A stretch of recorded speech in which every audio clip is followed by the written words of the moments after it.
baha. Binaha na ang harap ng Senado. Lalong magagalit ang mga senador ngayon. I don't know sa batasang pambansa kung binaha. Dapat sana doon din mabaha. Okay, pakinggan natin itong balita ng GMA News. At Maynila, may ulat on the spot si Darlene Kai. Darlene? Kuni sa ngayon malakas at tuloy-tuloy pa rin ang buhos ng ulan sa Maynila pati na sa ibang bahagi ng Pasay. Umahanga sa tapat ng tanggapan ng Senado sa Pasay. Senado. Hanggang gutter ang level ng tubig sa mismong harap ng Senado. Pero sa kabilang bahagi ng Pagulubao, hanggang hindi ang baka. Pinahatuloy ang ilang nagpoprotesta tungkol sa flood control project. Nagkaw sa Senado rally sa labas ng Senado ang ilang pari at miyembro ng sibahan para ipanawagan ang pananagutan sa maanumalyang flood control project. Galing pa raw sila sa ibang bahagi ng Metro mula sa Pagulubao sa Pagtaguna. Hindi raw sila patigil kahit bumahan. Yes. Mamayang hapon nakatakpa raw sila magbahag sa patungong EDSA at papunta sa EDSA Prime. Dito naman sa pagkakataon ng Dok sa Manila ay malakas pa rin po buhos ng ulan sa sa ilang bahagi. Sa Ross Boulevard, gutter deep ang level ng tubig at mabigat ang daloy ng trapiko. Tumirek ang ilang motorsiklo kaya walang nagawa ang ilang rider kung hindi itulak na lang. Wala rin nagawa yung ibang presidente at commuter kung hindi lumusong sa baha. Dito sa kinatatayuan ko sa Calao, may tulang ilog na yung isang bahagi yung papunta doon sa Rojas Boulevard. Tapos naman doon sa bahagi ng Maria Orosa ay hanggang pinti na yung level ng tubig. Kaya bukod sa mga tumitirik na mga motorista, meron ding ilang sasakyan dito na nakapark na nalubog na. Marami pong mga motorista na stranded dito sa bahagi ng Calao, pati yung Maria Orosa. Marami kami nakakausap na tigil yung trabaho, may ilang papasok sana ng trabaho na hindi na rin nakatuloy. Yan ang latest mula rito sa Maynila. Balik sa'yo, Cody. Yes, Darlene, kaninang umaga pa ay nag-aatrasa na nga yung ilan sa mga sasakyan at talagang grabe yung traffic dyan sa area na yan. Kamusta ngayon?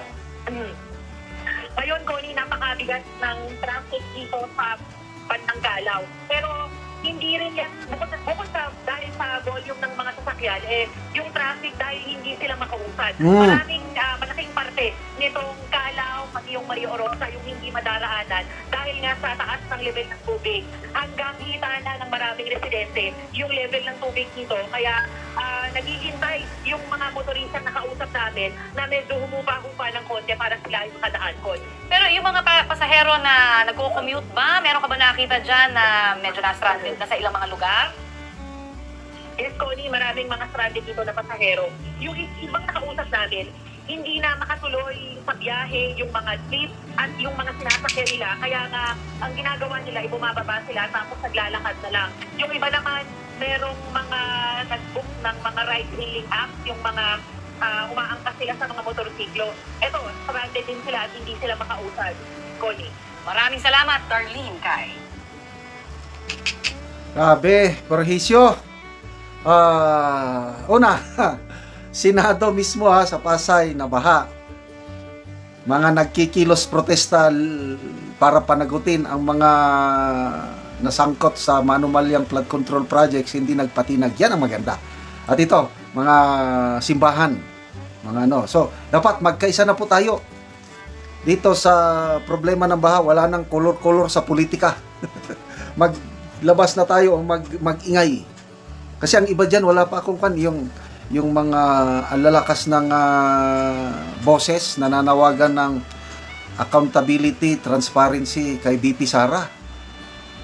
Sumama na kayo itong panawagan na panagutin ang mga gumawa nitong kalokohang flood control projects na ito. Magkaisa tayo.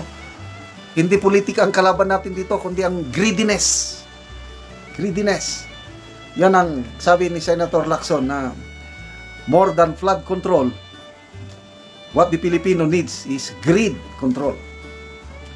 So, sa Senado, umaasa po tayo. May maasahan tayo dyan. May mapapanagot. Sigurado ako dyan. I don't know sa Kamara dahil sisimulan na rin. Sasabayan nila yung investigasyon ng sasabayan nila yung investigasyon ng Senado. Kasi, dito sa Senado, no nonsense. Walang pinipili dyan. Nagkakaisa ng mga senador. Wala ng minority, wala ng majority, wala ng oposisyon. Lahat sila, mga senador, oposisyon kontra sa mga nanloloko taong bayan, yung mga hokos-pokos, mga guni-guni, mga palpak na flood control projects nagkakaisa. So, pabayaan na lang natin ang Kamara kung gusto nilang mag-imbestiga. Basta ako, I'm sorry, opinion ko lang ito, wala akong tiwala sa resulta ng investigasyon sa Kamara. Ang Pangulo, itutuloy ba niya yung sabi niyang mag-imbestiga? Hanggang ngayon, wala pa eh. At nakakabahala yung isang pahayag niya na we cannot track them. Yung mga flood control projects daw, hindi na matrack kasi wala daw record. Anong walang record? Imposibleng walang record, maliban lang kung ang DPWH talagang sinadya niya na hindi na mag-iwan ng record. Ay di kulong nyo na lahat yung mga sangkot sa DPWH. Hanggang ngayon, nandyan pa ang secretary. Wala lang. I serve at the pleasure of the President. Ang Presidente rin, I have trust in the Secretary of DPWH. O tapos walang record. Paano nangyari yan? Na Government Procurement Act, yung RA 9184, there must be a record, there must be a paper trail ng mga kontratang ganyan. Tapos sasabihin ng Pangulo, we cannot track them. Nako, delikado. Baka, ano lang ito, hanggang salita lang, wala ring mangyari. Kaya salamat at may Senado na nag-iimbestiga. Kaya salamat mga kaibigan sa inyong pagsubaybay sa ating channel. Nakakatulong kayo ng malaki sa tribong Talandig ng Bukidnon dahil ang sweldo natin sa channel na ito, pantulong natin sa tribo. Namimigay tayo ngayon ng libreng yero at pako para makapagpatayo sila ng mas maayos na tahanan. Panoorin yung video na ito. Yan ting matagalog yero nga magatok na siya karon. Ug yang gikan ka sa kuan motor aron makaadto sa iyang balay. Iyang atupan karon. Karon abot na gid si ante sa iyang gabalayan. Abot na gid si ante. Sa iyang gabalayan. So mo ni ang gabalayan ni ante nga yang kaulan sa yero nga nahatag sa iya.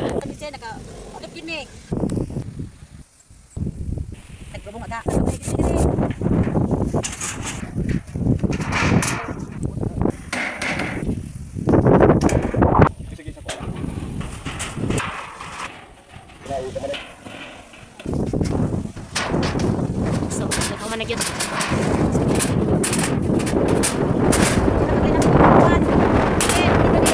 So, dito tingin tayo kayo muna o kali mo ngayon.